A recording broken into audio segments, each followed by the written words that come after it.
প্রাকৃতিক দুর্যোগের কথা শুনি আমরা প্রায়, কিন্তু প্রাকৃতিক দুর্যোগের হাত ধরে প্রাকৃতিক সৌন্দর্যের বহিঃপ্রকাশ বড়ই বিরল। টোবা সুপার ভলক্যানোর বিস্ফোরণ ছিল পৃথিবীর ইতিহাসে অন্যতম বৃহৎ এক প্রাকৃতিক দুর্যোগ।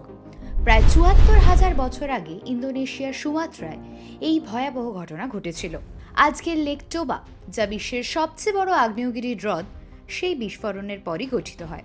এই হ্রদ প্রায় ১০০ কিলোমিটার লম্বা, ৩০ কিলোমিটার চওড়া এবং ৫০৫ মিটার গভীর। এই বিস্ফোরণে ২৮০০ কিউবিক কিলোমিটার ছাই এবং লাভা নির্গত হয়েছিল। এর ফলে পৃথিবীর উত্তর গোলার্ধে তাপমাত্রা হয় ১০ ডিগ্রি সেলসিয়াসের কম। বিজ্ঞানীরা মনে করেন এই ঘটনার ফলে একটি ভলক্যানিক শীতকাল তৈরি হয়েছিল, যা প্রায় সমগ্র মানবজাতিকে ধ্বংস করে দেয়। মাত্র ৩,০০০ থেকে ১০,০০০ মানুষ বেঁচে ছিল বলে ধারণা করা হয়। পৃথিবীর সমগ্র বর্তমান মানুষজাতি যে ওই ১০,০০০ জন মানুষেরই বংশধর, তাও মনে করা হয়। তাই এই ঘটনাকে জেনেটিক বটলনেকও বলা হয়ে থাকে।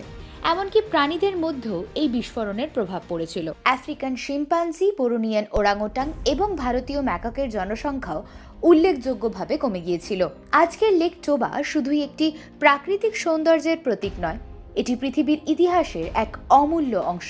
প্রাকৃতিক বিপর্যয়ের কাহিনী আমাদের শেখায় প্রাকৃতিক শক্তি এবং মানবজাতির টিকে থাকার গল্প।